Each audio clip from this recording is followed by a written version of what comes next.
नमस्कार, मैं सूरज कुमार। आज हम दो चीज के बारे में बात करने आए हैं। एक तो जो कल से चर्चा में है, जिसका नाम है अर्नब गोस्वामी। उनकी खबर काफी चर्चे में है कि उन पर अटैक हुआ है। और दूसरा ये कि पिछले 48 घंटे में 3 जर्नलिस्ट को जम्मू एंड कश्मीर में बुक किया गया है। एक लॉ है जिसको कहते हैं UAPA, unlawful activities prevention act. इसके तहत उन 3 जर्नलिस्ट को बुक्ड किया गया है, यानी आप कह सकते हैं गिरफ्तार किया गया है। अब पहले हम अर्नब गोस्वामी पे बात करेंगे, फिर हम इस मामले पे आएंगे। अगर मैं व्यक्तिगत तौर पे कहूँ तो अर्नब गोस्वामी का मैं उतना बड़ा फैन नहीं हूँ, उनकी पत्रकारिता का।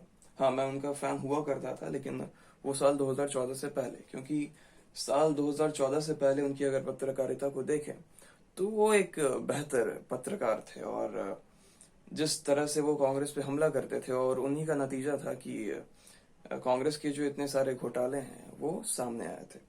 और 2013 में राहुल गांधी ने उन्हीं को अपना पहला इंटरव्यू दिया था, और उनके छवि पर बहुत गहरा असर पड़ा था, राहुल गांधी के छवि पर, क्योंकि वो बहुत डिजास्टर था वो इंटरव्यू उनका, राहुल गांधी का। तो व्यक्तिगत तौर पे तो मैं अर्नब गोस्वामी का फैन नहीं हूँ पत्रकारिता का, लेकिन जो कल उनके साथ, जैसा वो बता रहे हैं कि हिंसा हुई है, कि 2 बाइक वाले उनको ओवरटेक करके उनके गाड़ी पर मारने की कोशिश कर रहे थे या फेंकने की कोशिश कर रहे थे, ये बहुत दुर्भाग्यपूर्ण है। ऐसा नहीं होना चाहिए। और बहुत से लोग इसको डिफेंड भी कर रहे हैं, और बहुत लोग ट्रोल भी कर रहे हैं अर्नब गोस्वामी को कि ऐसा नहीं होना चाहिए। देखो भाई, पत्रकारिता अपनी जगह है, लेकिन अगर कोई गलत चीज हो रही है, वो एक अपनी जगह है। अलका लांबा, कल जब अर्नब गोस्वामी ने ये पोस्ट डाला, उसके बाद वो यूथ कांग्रेस जिंदाबाद का उन्होंने एक ट्वीट किया था। एक पॉजिटिव इम्पैक्ट कांग्रेस का यहाँ पे ये होता कि वो ये कहते कि हाँ, हम इस बारे में जांच का आदेश देंगे, बदले इसके खुद को प्रोटेक्ट करने का। हाँ, मैं ये जान रहा हूँ कि अर्नब गोस्वामी 2 दिन से कुछ ज्यादा चीज उस चीज पर फोकस कर रहे हैं जो नहीं होना चाहिए। जैसे वहां पाल घर वाली चीज पे वो जो फोकस कर रहे हैं, उनमें ज्यादातर जो पॉइंट वो दे रहे हैं वो सोनिया गांधी। एक वर्ड पे वो ज्यादा फोकस कर रहे हैं कि इटली से आई पटरानी, इस तरह की का भाषा या लफ्ज वो प्रयोग कर रहे हैं, जो कि एक पत्रकार को नहीं करना चाहिए। बदले उनको इस पे जोर देना था कि वहां पुलिस क्या कर रही थी, वहां का प्रशासन क्या कर रहा था, 3 दिनों तक ये खबर इतनी ज्यादा प्रचलित क्यों नहीं हुई, क्यों लोगों पर इसका ध्यान नहीं गया। या फिर वहां के जो, जैसा अभी बताया जा रहा है, 20 पुलिसकर्मी वहां पे थे, तो वहां पुलिस क्यों इतनी एक्टिव नहीं दिखी, और अगर वो चाहती तो उसे बचा सकती थी। इसके बजाय अर्नब गोस्वामी आजकल सोनिया गांधी पे भिड़ गए हैं, जो कि गलत है। और ये भी गलत है कि आप अर्नब गोस्वामी को इसलिए ट्रोल कर रहे हैं क्योंकि कल को वो आपको ट्रोल कर रहे थे। हाँ, मुझे कुणाल कामरा का समझ में आता है कि उनसे उनकी व्यक्तिगत दुश्मनी है और वो कभी जिंदगी में नहीं ठीक होने वाली है, लेकिन आप अगर उस हिसाब से अपनी मानसिकता को बनाएंगे तो यह गलत है। जो चीज गलत है आप उसे गलत कहना सीखें। हम हमेशा इस बात पर जोर भी देते हैं। कांग्रेस का यहाँ पॉजिटिव इम्पैक्ट यही हो सकता था कि वो इस चीज का जांच का आदेश देते, भले इसके कि युवा कांग्रेस जिंदाबाद जिंदाबाद के नारे लगाते, वो अलग बात है। आपके युवा कांग्रेस मोर्चा है, अच्छी बात है, आप उनको जिंदाबाद कहें, लेकिन इस कॉन्टेक्स्ट में जिंदाबाद कहना कि अर्नब झूठ बोल रहा है। हाँ, अर्नब झूठ बोल रहा है, इस बात से और बात सामने आती है कि जब गुजरात के दंगे हुए थे, उस दौरान अर्नब ने ये क्लेम किया था कि उनके गाड़ी पर भी अटैक हुआ था। फिर बाद में ये बात पता चली कि अर्नब गुजरात रॉयट्स को कभी कवर ही नहीं करने गए, तो उनकी गाड़ी पर हमला होने का सवाल ही नहीं है। तो अभी उनकी बात पर कोई भरोसा नहीं कर रहा है। वो एक कहानी है ना कि गांव में बोलता है कि भेड़िया आ गया, भेड़िया आ गया, सारे गांव वाले भागते हुए आते हैं उसको बचाने के लिए, बोलता है मजाक मजाक मजाक।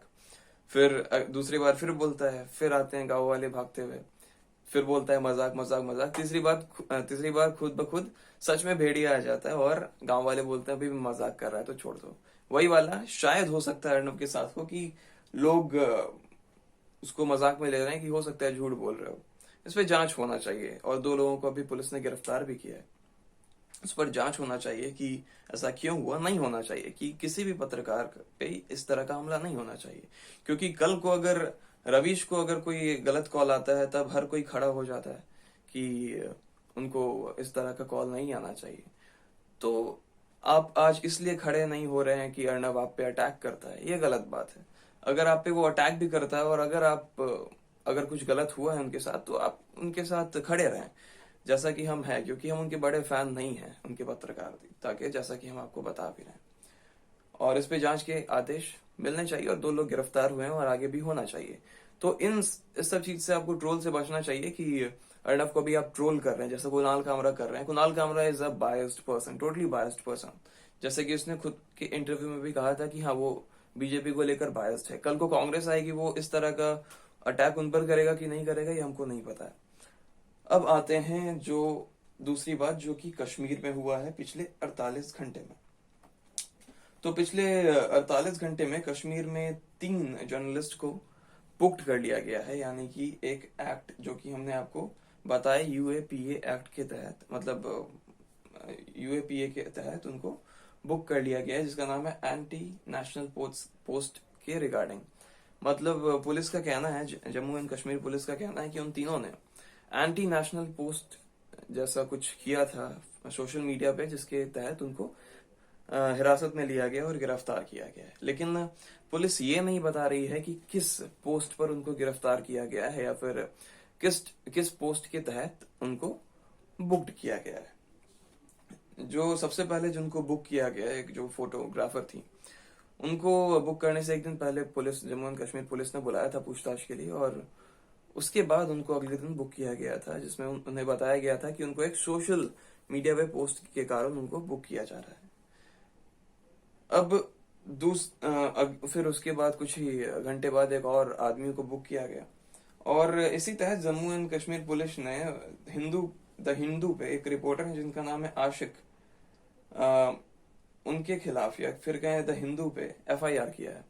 और वो एक पोस्ट है जिसमें ये कहा जा रहा है कि जम्मू एंड कश्मीर एडमिनिस्ट्रेशन ने 2 स्लेन मिलिटेंट को मारा था, जो कि हिजबुल मुजाहिदीन से संपर्क में रहते थे, और उनको उनके परिवार से मिलने नहीं दिया गया था। उस रिपोर्ट में ये पूरा सारांश है, पूरा रिपोर्ट हम पढ़ के नहीं बता रहे हैं। द हिंदू पे वो रिपोर्ट है, the families of slain militants given curfew pass, इसके नाम से आप शायद देख के पढ़ लेंगे। तो उसका सार यही है कि हिजबुल मुजाहिदीन के 2 मिलिटेंट थे जिनको रेस्क्यू के दौरान मारा गया, और पुलिस द्वारा वहां पे बताया गया कि उनके परिवार नहीं मिले। लेकिन उस रिपोर्ट में ऐसा बताया गया है कि उनके परिवार आए थे, उन्होंने दरख्वास्त भी की कि वो जाके उनका जो आखिरी में क्रियाक्रम होता है अफगानिस्तान में दफनाने का, वो करेंगे, लेकिन पुलिस ने इसकी इजाजत नहीं दी।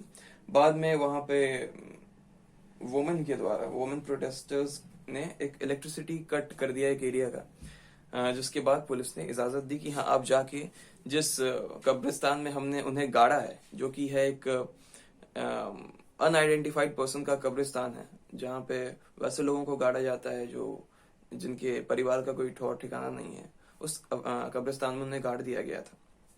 तो उन्हें विजिट करने की अनुमति दे दी गई।